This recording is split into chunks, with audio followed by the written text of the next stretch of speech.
Belakang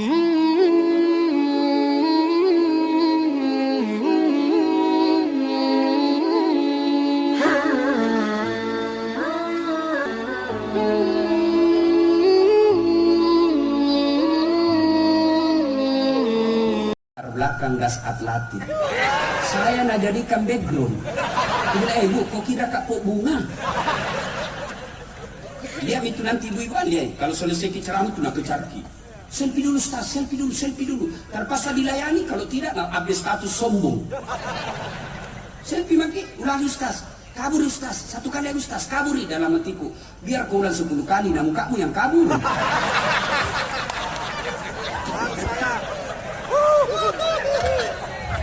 Ini ibu-ibu dasar kecala-cala. Tadi saya lewat di sana, ada yang bilang, ternyata kecil di pale orangnya. Baru kan lihat langsung, dicuma pale tahun tadi. Baik, lewat ada lagi, itu di bajunya waktu di YouTube. Astagfirullah. Ya simpan HP dulu simpan dulu ya. Bisa? Oke. Minta tolong jangan ada siaran langsung. Bisa? Bisa. Wa qala idzan bismillahirrahmanirrahim. Innallaha wa malaikatahu yusalluna 'alan nabi. Ya ayyuhalladzina amanu sallu 'alaihi wa sallimu taslima. Sesungguhnya Allah dan para malaikatnya bersalawat kepada Rasulullah Muhammad sallallahu alaihi wasallam, maka wahai orang-orang yang beriman, bersalawatlah kalian kepada Rasulullah dengan sebaik-baik salawat. Suatu kali Nabi lagi duduk-duduk dengan malaikat Jibril. Tiba-tiba Nabi melihat ada malaikat 1 juta jari-jarinya. Adik-adik berapa jari-jari tadi? 5. Berapa? 10. Cacat itu. Adakah kita tuh? 20 bos. Ini malaikat 1 juta jari-jarinya Pak. Nabi kagum dan bertanya kepada Jibril, ya Jibril, siapa itu? Banyak betul jari-jarinya. Ni gaya roh, malaikat aga ya roh. Jibril menjawab, ya Muhammad, itu malaikat yang Allah tugaskan mencatat air ketika hujan di dunia. Nabi datangi malaikat itu. Wahai malaikat, apa kau mampu mencatat air ketika hujan? Ya, ku catat yang jatuh di gunung, ku catat yang jatuh di darat, ku catat yang jatuh di laut. Semua aku catat ya Muhammad. Tak setetes pun yang tidak aku catat. Kira-kira ada orang Rapang mampu catat air hujan? Biar banyak uangnya harus dimasak, tidak bisa nak catat. Tapi ini malaikat, dia bisa catat ini air yang hujan. Lalu malaikat ini berkata, aku catat semua. Ya Muhammad, ada satu yang tidak bisa aku catat. Magai lebih banyak jumlahnya daripada air hujan ketika hujan. Apa gerangan pul di lapangan RMS lain? Ayo, lain. Tapi kita juga pakai kisah bahasa Inggris, orang Bugis itu bilang. Nah, apa? RMS. Itu nih. Nah, ketika umatmu berkumpul di lapangan tersebut, lalu mereka bersalawat bareng-bareng, saya tidak bisa mencatat betapa banyak Allah turunkan kemuliaan di tempat itu. Jadi kalau kita tidak bisa memperbanyak amal dengan tahajud, tidak bisa memperbanyak amal dengan mengumrahkan orang, tidak bisa memperbanyak amal dengan Senin Kamis, maka ketika kumpul seperti ini perbanyak salawat, karena di situ Allah turunkan kemuliaan yang lebih banyak daripada air hujan. Yang mengumpulkan kita sini, mari kita bersalawat. Mudah-mudahan khasiat salawat itu Allah berkahi hidup beliau.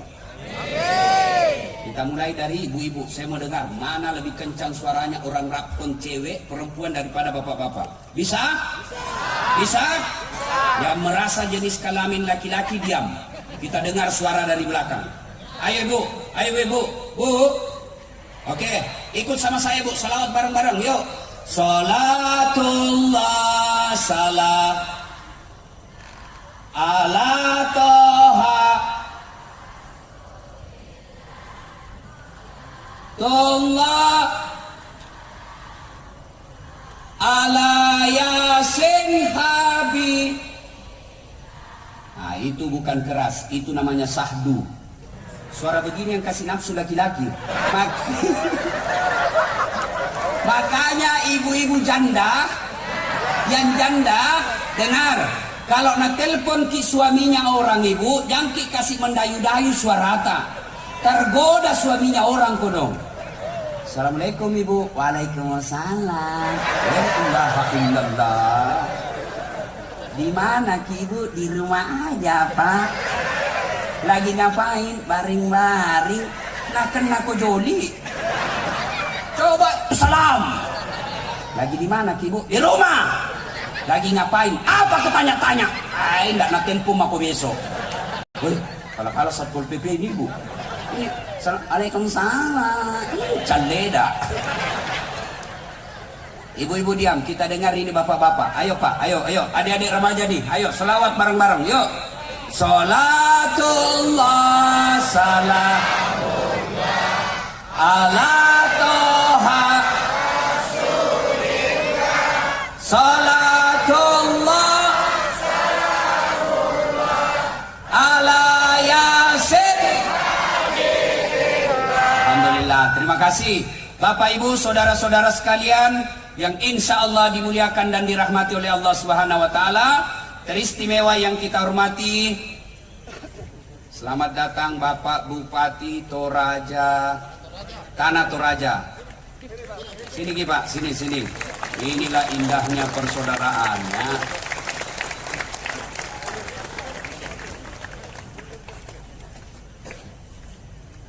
Ya. Hadir di tengah-tengah kita semua yang kita sudah dengar tadi, luar biasa. Mudah-mudahan kehadiran tokoh-tokoh dan pejabat di tempat ini menunjukkan kekompakan kita di Sulawesi Selatan. Jangan lagi ada curiga-curiga untuk pergerakan pilkada. Bukan, ini tabligh akbar murni. Kalau mau dikait-kaitkan terserah. Nah, Ibu Bapak, saudara-saudara sekalian, dengar baik-baik. Ini kisah nyata saya alami. Selesai khutbah, ada bapak-bapak kira-kira usianya hampir 50 tahun. Datang di depan saya, dia pegang paha saya sambil menangis. Ustaz, doakan saya. Kenapa Pak? Saya bangkrut Ustaz. 4 tahun saya merantau dari Sulawesi Selatan. Saya bisnis alat-alat berat di sini di Sulawesi, di Tanah Bumbu ini. 4 tahun saya sukses. 2 bulan terakhir ini Ustaz saya bangkrut. Saya mau pulang kampung, malu merantau pulang bawa utang. Saya mau tinggal di sini, dikejar-kejar saya sama yang punya uang. Doakan saya Ustaz. Saya bilang baik. Sebelum saya doakan, woi, jangan mau lihat ke sana kampungan ini. Mobil lagi itu, Pak Cetong. Masa mobil gitu bos, ini kok lihat Nggak nakal-nakal aja itu sedikit. Ini juga ini MC tadi pancing-pancing saya, jaga kok. Hati-hati, baru 1 istriku itu masih ada 3 kuota. Hati-hati kok pancing-pancing saya ini, saya komunitas pecinta poligami.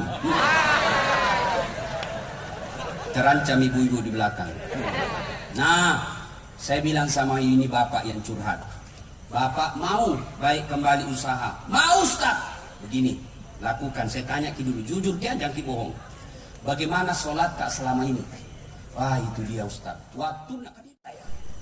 Dia pernah lagi telepon saya, Ustaz, saya akan beli kapal penangkap ikan yang besar sekali. Subhanallah. Lunas utang-utangku Ustaz. Kembali saya sukses sekarang.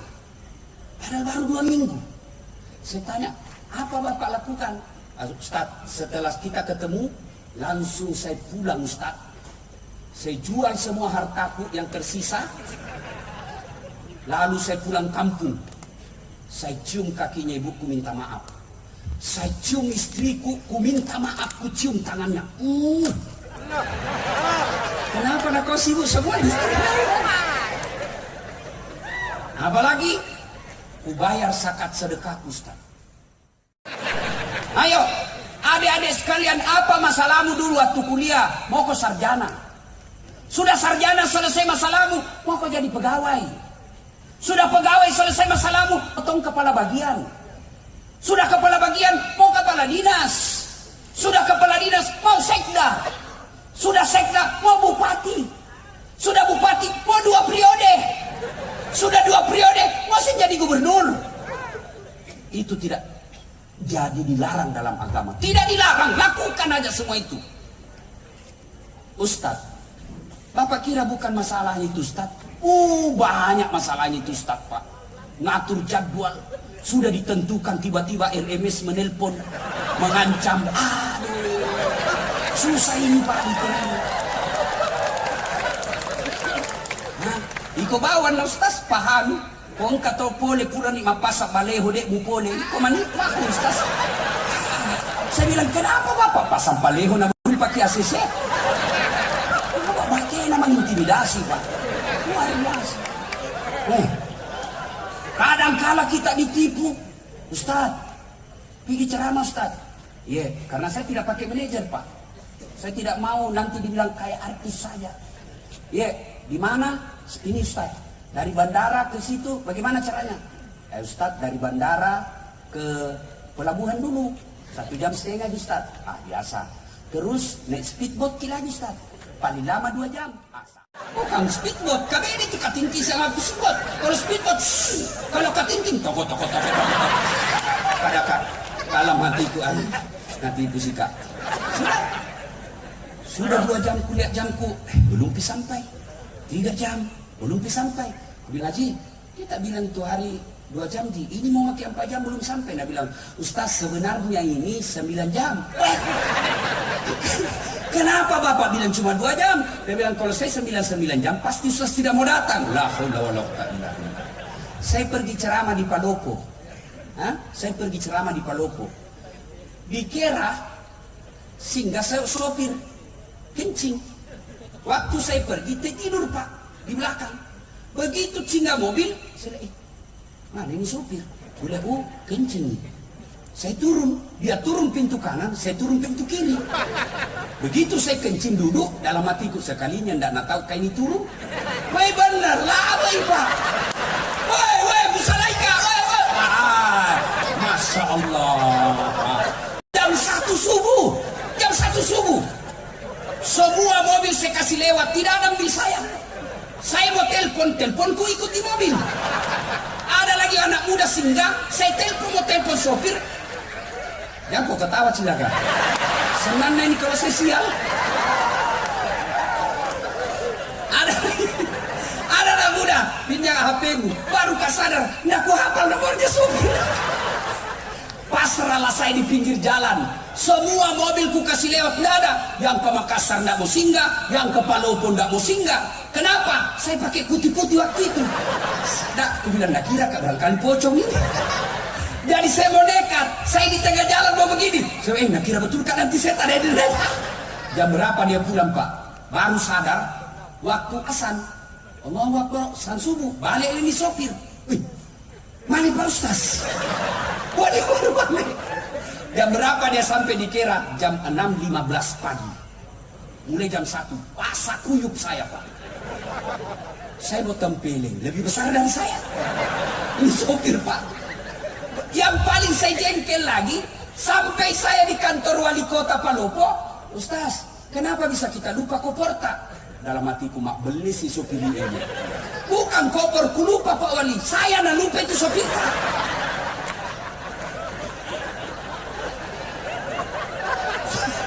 Sudahlah saya ceramah.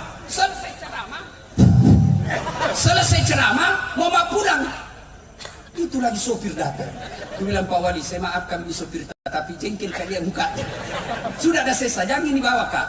Tapi apa hikmahnya? Honorku ditambah. Tuan capek bos. Makanya, waman yusri yusra. Bersama dengan kesusahan, pasti ada kemudahan di dalamnya. Tidak ada orang tidak ada masalahnya. Semua orang punya masalah. Bohong kalau ada orang tidak ada masalahnya. Coba, semua kita punya masalah. Orang mati saja ada masalahnya. Mati Pak, apa masalahnya? Mau dikubur. Bayangkan kalau dikubur, tidak dikubur Pak, tidak ada orang mau datang di desa itu. Semua orang punya masalah. Maka ketika ada masalah, yang pertama solusinya, pada jengi sempajamu bos. Cerita mati kau bisa sukses kalau kau tidak sholat. Saya kasih contoh.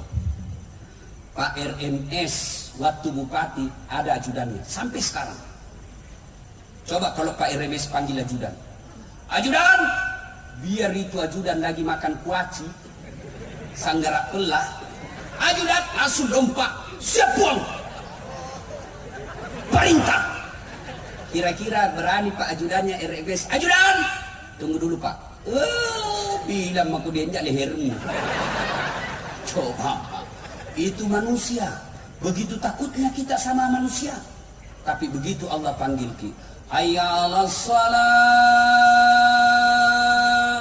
Hei, sini kok sembahyang. Tapi apa kita jawab? Tunggu.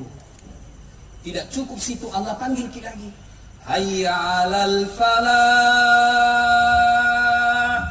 Dasar, sini kok, saya kasih kok kemenangan. Bapak tahu artinya hayya 'alal falah? Sini saya kasih kok kemenangan. Jadi bapak-bapak yang mau menang pilkada, jawab itu azan. Jangan pergi kasih uang orang 300.000. Nggak laku itu Pak. Masyarakat sekarang pintar nih Pak. Nah bilang ambil uangnya, tolak maksudnya. Kau itu semua cilakai. Kau larang orang korupsi tapi kau siap menerima serangan fajar. Kemana itu Pak Guru salah. Ayo, Bapak kalau mau menang, panggilan azan, datang kalau Bapak seorang muslim. Coba lihat itu kalau anggota DPR rajin ke masjid. Biar tidak kampanye, menang Pak. Orang tahu, orang baik. Tapi kalau mau pakai dipilih baru datang di masjid, nah bilang pencitraan. Gaspol atau rem-rem? Gaspol atau rem-rem? Dengar Pak Rusnya, mereka yang bilang. Saya hanya menyampaikan aspirasi. Pak, ayo. Ada masalah saudaraku, datang kau beribadah kepada Allah. Kecil buat Allah kasih kau jadi anggota DPR. Kecil. Kecil buat Allah kasih kau bupati. Kecil buat Allah. Apa susahnya Allah? Orang hidup dia bisa kasih mati. Lihat kekuatan Allah di balik kasus corona. RREC ngomong tidak bisa. Negara paling kuat. Serang apapun negara kami paling siap sekarang. Baru corona dikasih. Dah. Tiarap mana negara bos? Kecil buat Allah. Maka kalau kau mau jadi anggota DPR, jangan kau cari muka sama manusia. Jangan cari muka sama wali kota, capek. Cepat. Dongo. Ya, ada PNS di sini. Jangan mau kau cari muka sama bupatimu bos. Hah? Percaya, perbaiki sholatmu bos. Saya sudah sholat Ustaz. Betul Bapak sholat, tapi tidak ikhlas. Hayya 'alas shalah, asar lagi. Barusan duhur, kok tidak ikhlas. Saya sholat Ustaz. Betul kau sholat, tapi kau main-main. Allahu Akbar. Bismillahirrahmanirrahim. Iyyaka na'budu wa iyyaka nasta'in. Ihdinas siratal mustaqim. Siapa ajar kau sholat makoti polo? Kau ketawa karena kau begitu cilaka. Hah? Allahu Akbar.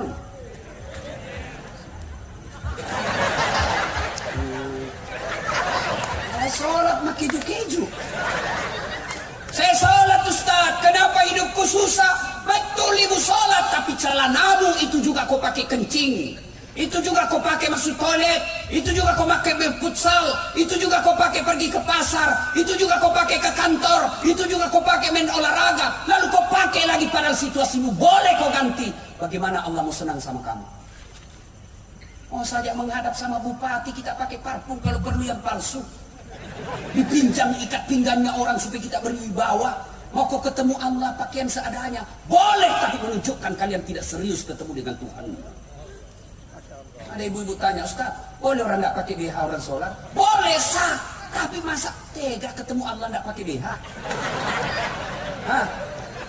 Bapak ketemu saja bupati tidak pakai BH, apa enak? Nah rempok kok benena, kurang ajar ini.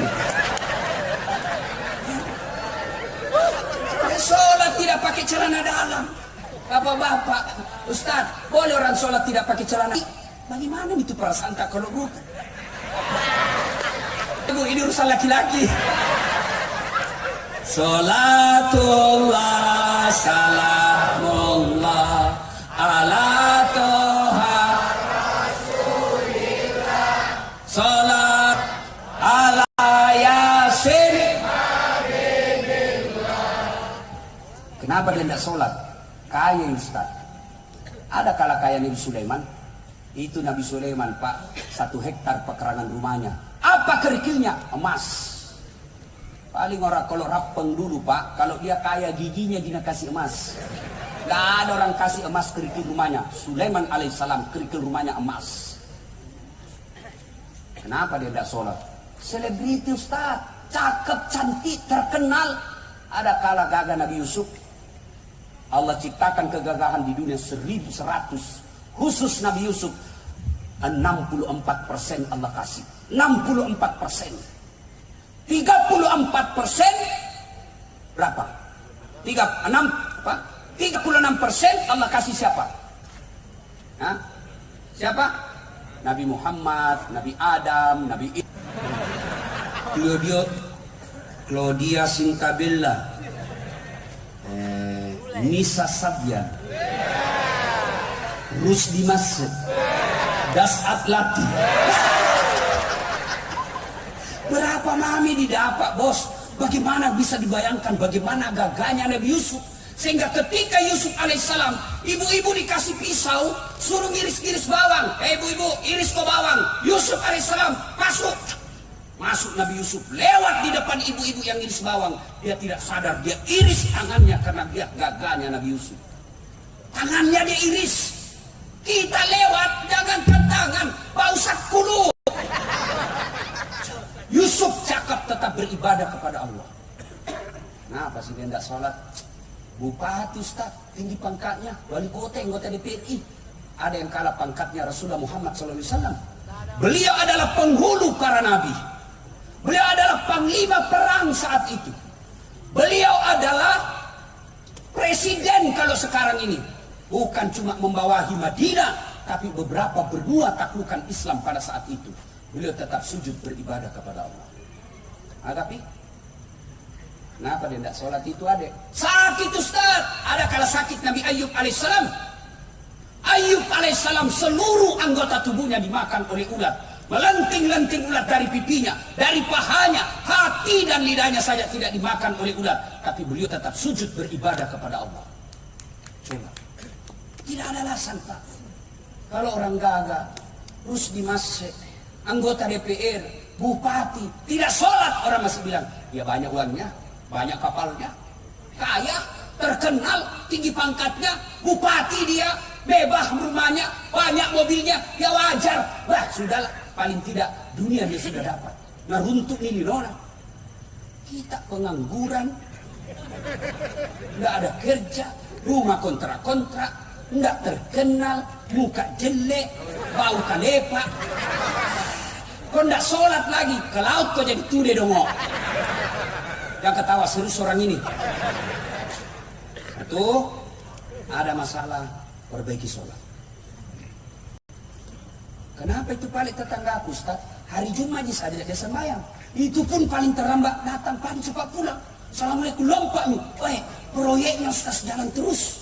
Masuk dia caleg, mana bisa dia Ustaz? Banyak duitnya, tapi tidak sholat. Betul itu yang kita lihat. Tapi apa yang Bapak tidak tahu? Istrinya selingkuh. Apa yang Bapak tidak tahu? Anaknya 3. 1 pengedar, 1 pengisap, 1 kawin lari di bawah bandar.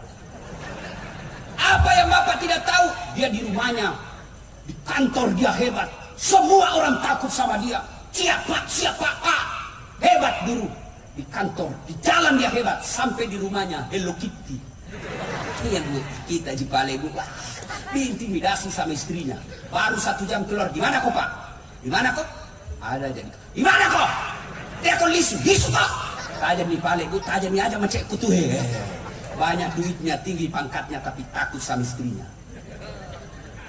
Ayo Pak, tidak ada guna. Banyak duitnya Ustaz, tapi apa yang Bapak tidak tahu? Dilarang makan nasi.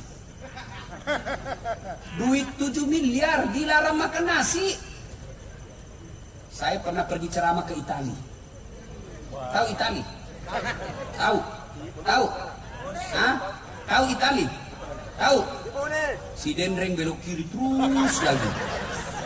Hah? 2 hari kasih saya roti, pizza. Saya bilang makanan apa ini? Saya ini orang Bugis bos, carikan nasi. Tidak mempan, tidak mau yang perutku kalau roti. Biar kau kasih ke 1 baskom. Carikan nasi. Baru 2 hari saya sudah setengah mati.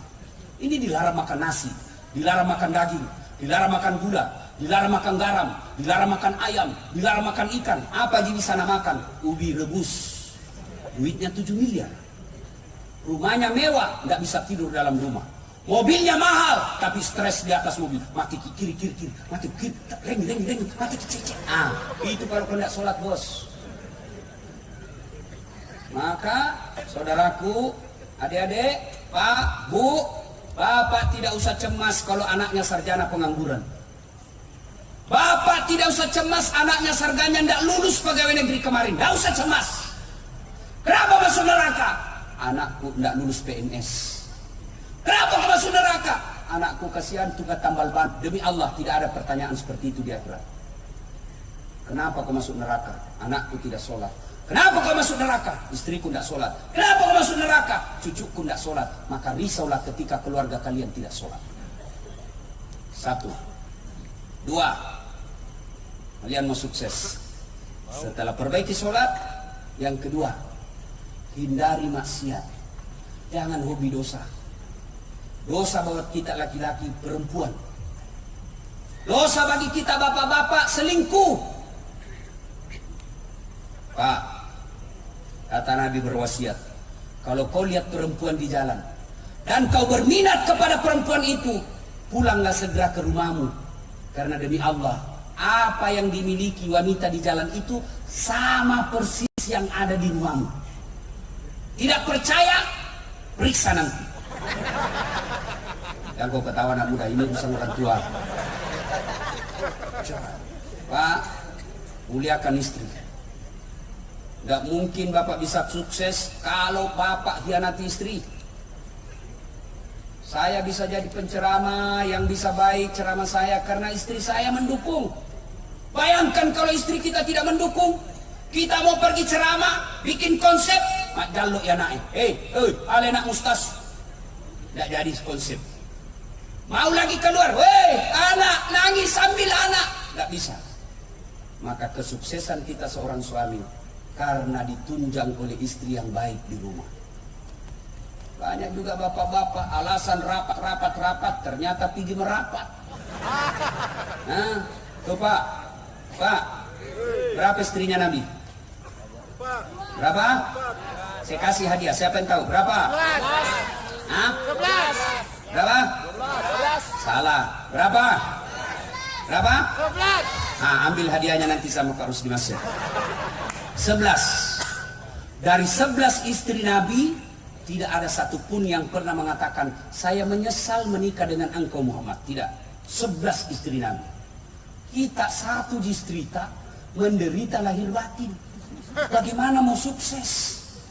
Maka bapak kalau mau sukses, muliakan istri. Bagaimana Rasulullah memuliakan istri beliau? 1. Beliau tidak pernah memanggil nama istrinya. Tidak pernah dipanggil Khadijah, tidak. Beliau panggil, ya Ummul Mukminin, wahai ibunya orang Islam. Khadijah dipanggil Ummul Mukminin. Aisyah tidak pernah dipanggil Aisyah, lo kemai, mari kau, tidak. Aisyah beliau panggil ya Humaira, yang kemerah-merahan pipinya, karena memang Siti Aisyah merah di 5 pipinya. Bapak anggota dewan, bapak calon bupati, mau sukses, muliakan istri di rumah. Mulai besok panggil istri tak dengan panggilan kasih sayang. Wahai istriku yang termancung hidungnya di lorong 3. Nah, bilang tidak mancung hidungnya Ustaz, lehernya sering dilihat. Tidak bagus juga lehernya, giginya kau lihat. Giginya yang mancung Ustaz, ya sudah cari alisnya. Cari yang baik, jangan terlalu jujur. Mentang-mentang istri tak hitam. Belum. Belum. Alami cide. Nah, bilang istri tak agak penyak. Masa suami istri belum penyak? Yo, ayo Pak. Rasulullah memuliakan istri. Apalagi Rasulullah memuliakan istrinya. Demi Allah, Rasulullah sangat romantis dalam hidupnya. Apa romantisnya Nabi? Beliau kalau minum teguk, dia kasih istrinya. Hebatnya lagi, bekas bibirnya istrinya dia minum. Misalnya Aisyah minum di sini, Rasul pun minum di sini. Coba dipraktekkan besok Pak. Coba kalau anggota DPR di sini minum bekas bibirnya istri. Busuna mulutmu.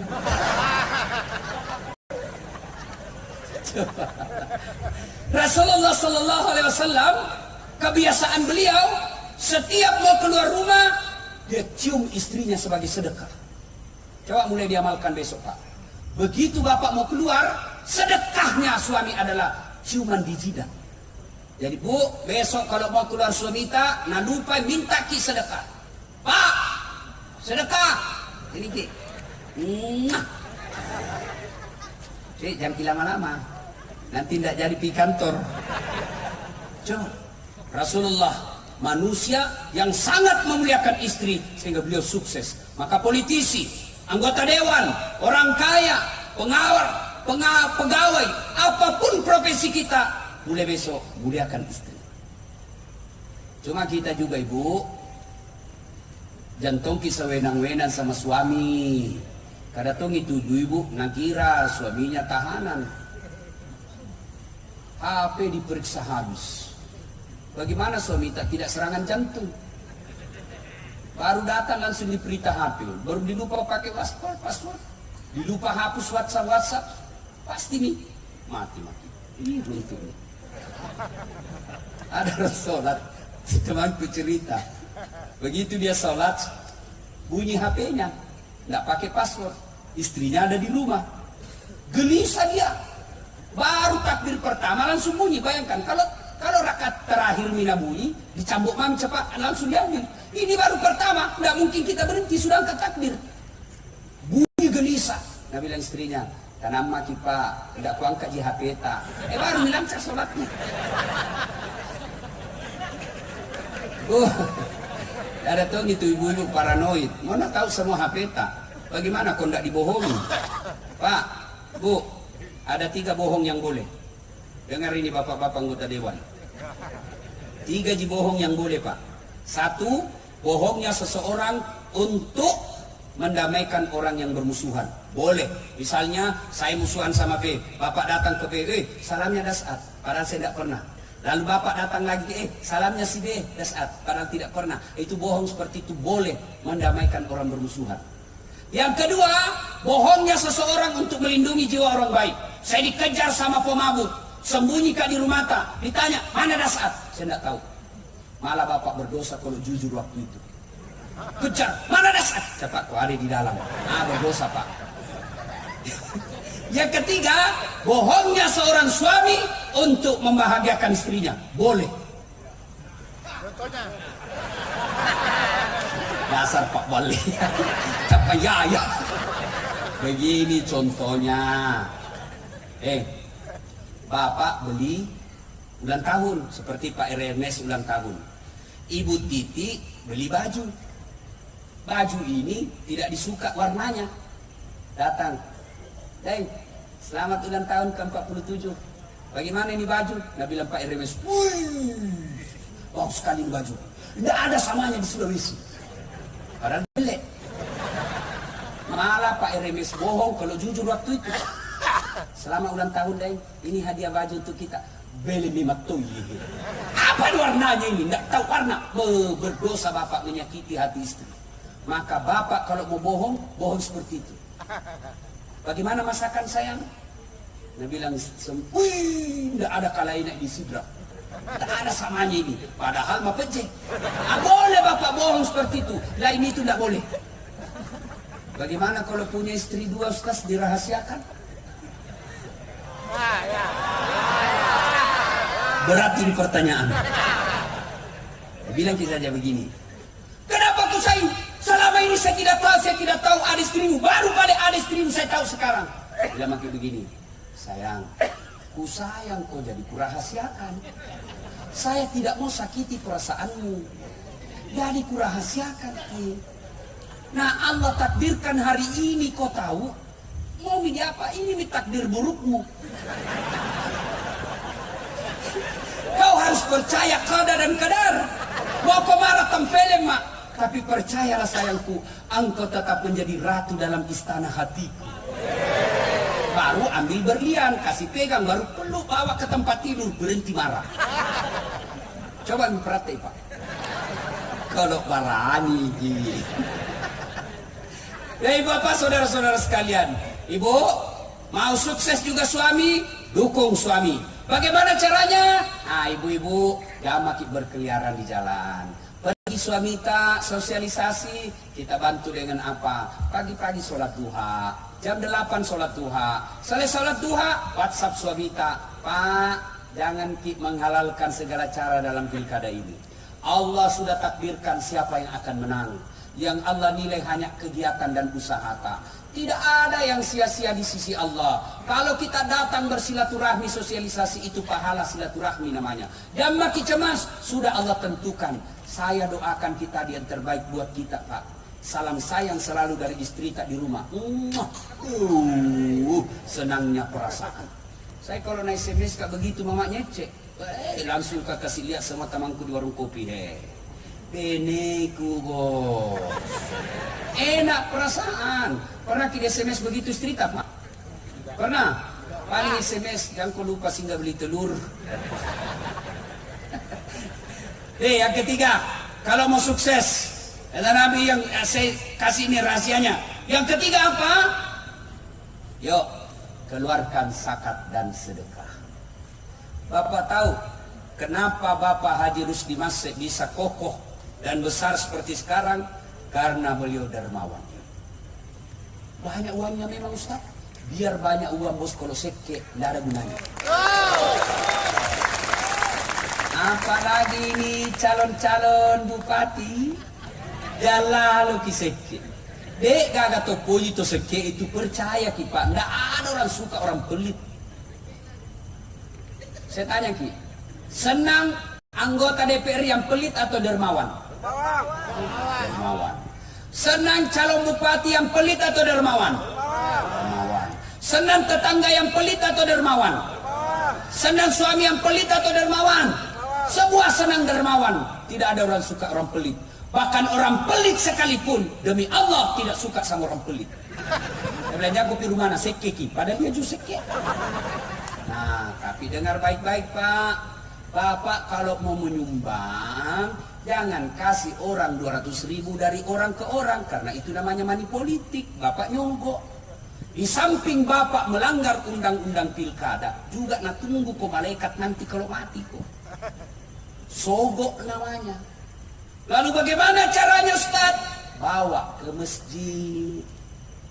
Luruskan saja niat. Orang pilih ki alhamdulillah, tidak terpilih. Selama masjid itu dipakai beribadah, Bapak dapat transferan amal meskipun Bapak sudah jadi arwah.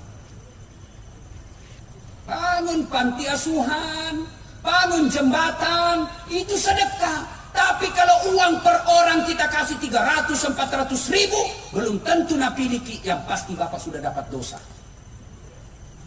Nggak enak didengar ini Pak, tapi harus saya sampaikan. Saya suruh kau undang nggak? Ya? Bapak juga jangan memeras. Siapa? Aman Pak. Yang penting terlihat kawanan Pak. Aman nih, aman nih. Sekalinya datang 400.000, nah lupa tadi orang janji. Innal munafikina fiddarkil asfal minan nar. Sesungguhnya orang munafik itu keraknya neraka na tempati. Siapa? Mereka tim sukses yang menyalahgunakan dana. Kayak ini tim sukses juga maka solang-solang. Hah? Disuruh bikin baleho 5, 2 tidak bikin. Hilang 3. Begitu ditanya mana, nah kena angin padahal tame kantong. Ya, bersedekahlah Pak. Demi Allah tidak ada orang bangkrut gara-gara sedekah. Tolong carikan orang saya disilap bangkrut gara-gara bangun sedekah. Demi Allah tidak ada. Saya kasih pengalaman. Saya tidak mau cerita orang lain. Saya mau. Hari Ibu kemarin saya resmikan masjid. Saya hadiah ulang tahun Hari Ibu. Hari Ibu saya kasih masjid. Itu kurang lebih hampir lebih dah 2 miliar duit saya habis. Asli hasil dakwah. Ada rumah jamaki. Kalau mau bantu kak undang ceramah kasih ke honor. Jadi Allah balas berkali-kali lipat. Luar biasa. Sudah itu balasan Allah pertama, ada pengusaha panggil saya pergi umroh. Bukan lagi bisnis kelas, first class. Begitu saya tidur, saya WhatsApp. Gak bisa kak tidur di sini bos. Itulah kamar paling mahal. 20 juta itu Ustaz. Saya bilang ini nih, gak bisa saya cari yang murah-murah. Uang kami itu 20 juta saya cari yang murah-murah. Dan lingko itu Ustaz makin rokok tuh. Ketemu lagi saya sama orang pengusaha. Dikasih lagi saya banyak Masya Allah. Setelah saya bangun itu masjid. Luar biasa itu namanya seolah-olah itu keran rezeki. Bukan dalam bentuk duit. Tapi luar biasa. Banyak sekali bantuan Allah orang kasih. Maka bersedekah Pak. Malam ini saja saya dapat rezeki. 1 dari Pak Sahrudin bebek 1000. Dari Pak Dirjen tadi traktor. 1 lagi tadi dari apa namanya itu? Pak Sangkin yang mesin. 3 baru Kak duduk-duduk ini. Terus di masa yang ulang tahun saya dapat rezekinya bos. Maka Pak, kalau Bapak mau kaya, jangan suka minta-minta. Enggak senang Allah menjadi umat peminta-minta. Jangan Pak.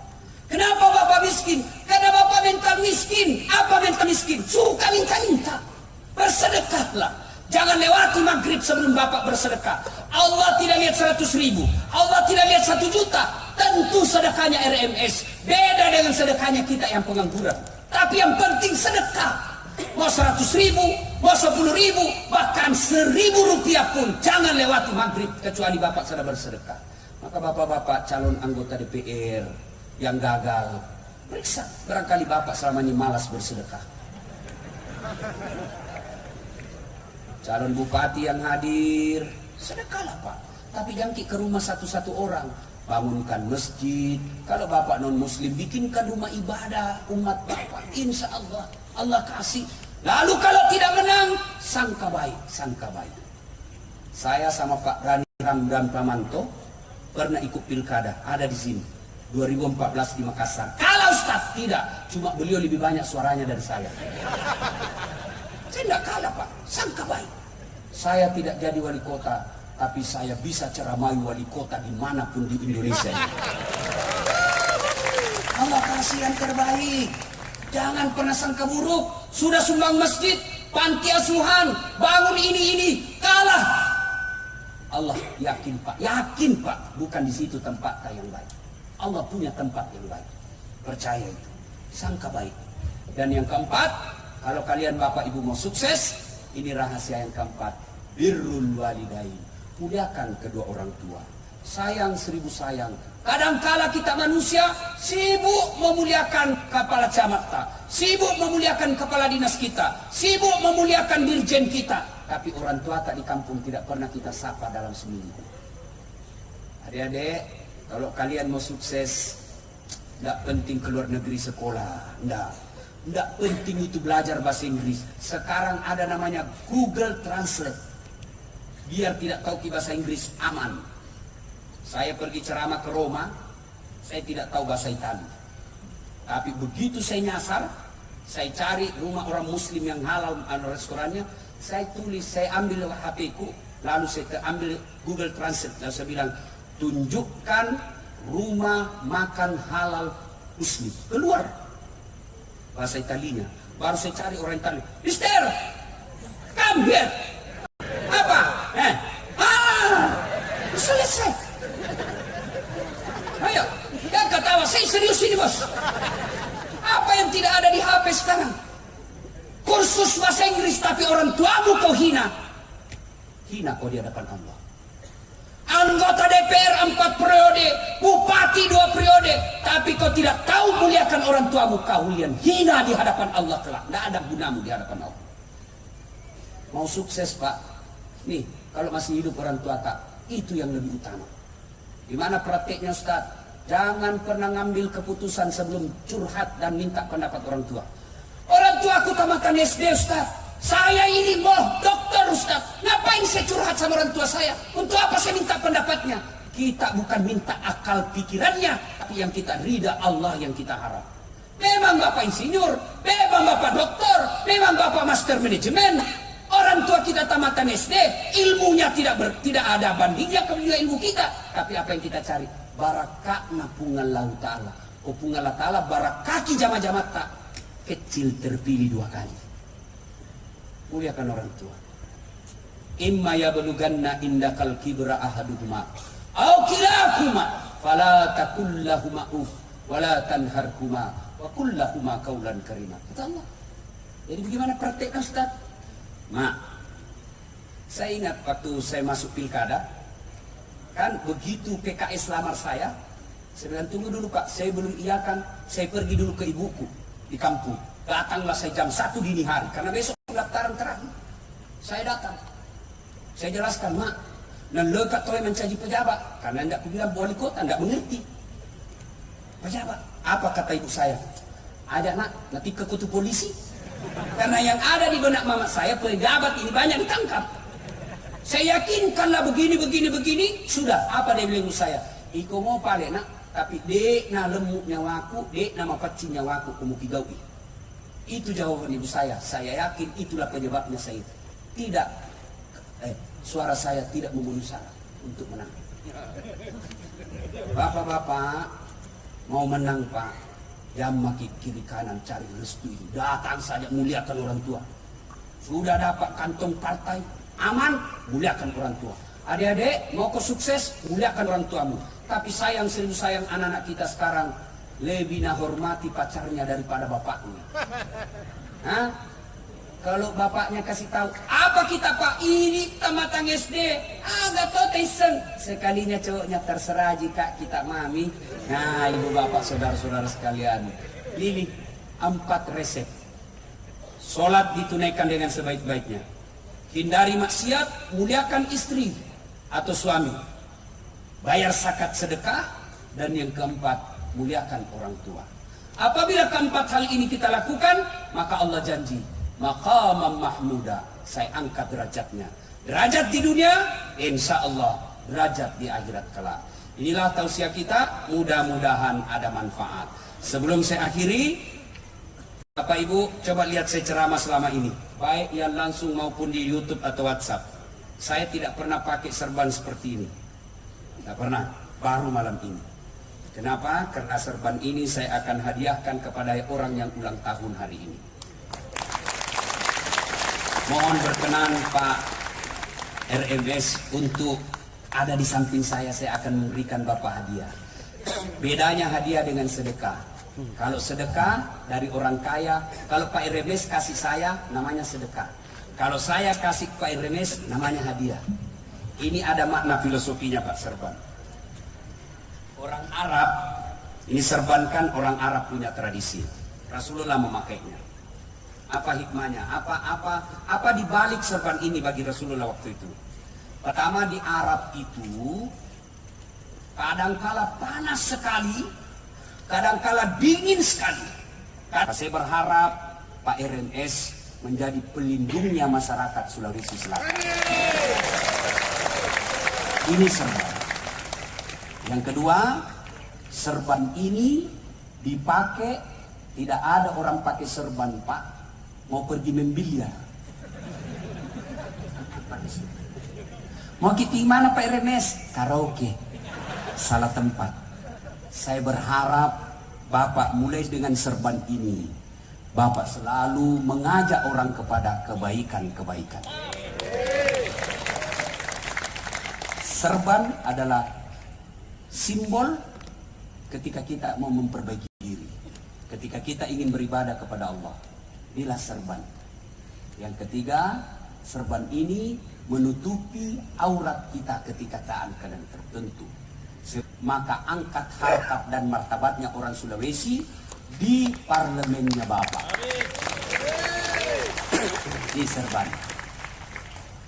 Mudah-mudahan serban ini simbol dengan apa yang saya sampaikan tadi. Tapi kalau bisa Pak, barusan ada yang perintah Pak Ernest. Bukan perintah bilang sombere, orang bule bilang familiar, kita orang Bugis bilang apas kasijian. Baik beliau ya. Mudah-mudahan serban ini Pak tidak berapa harganya, tapi ada simbol di dalamnya. Tapi selamat ulang tahun, panjang umur, sehat walafiat, makin sayang sama Ibu Titi. Alhamdulillah. Terima kasih, mudah-mudahan ada manfaat. Kalau ada yang masih mau menonton ceramah saya, silakan nonton Tabligh Akbar Damai Indonesia TV One. Alhamdulillah Ramadan ini nanti ada 5 TV yang akan mengontrak saya. Jadi selama Ramadan ini muka kami berkeliaran di televisi. Nah, yang kedua caranya gampang. Gimana caranya Ustaz? Ambil HP, buka YouTube, tulis nama saya Dasat Latif, keluarlah ceramah saya yang ribuan. Jangan lupa kasih tanda begini, like and share. Jangan kasih begini ya. Kalau kau kasih begini, nah cari kau malaikat nanti kalau mati. Kenapa ada caramu kasih begini? Kalau anda suka jangan kau nonton. Nggak enak aku kasih begini cara mata. Memangnya lagu dangdut. Panjang cepat habis kota, maka saya sediakan namanya Chelsea, ceramah singkat 1 menit. Apa namanya Ustaz? Follow saya di Instagram. Dasat Latif 1212. Dasat Latif 1212. Sudah follow Ustaz, sudah kutek, tidak mau tak putar ceramahmu. Apa masalahnya Ustaz? Aku yakin tidak ada kuotamu. Nah, terima kasih, mudah-mudahan ada manfaat. Lebih dan kurangnya mohon dimaafkan. Non wal kalam yamstrun. Billahi fi sabilil haq. Assalamualaikum warahmatullahi wabarakatuh. Baik, kita berikan aplaus yang meriah untuk guru kita Dr. Haji Dasat Latif, SOS, SAG, MSc, PhD yang telah memberikan tausiah kepada kita semua. Paling tidak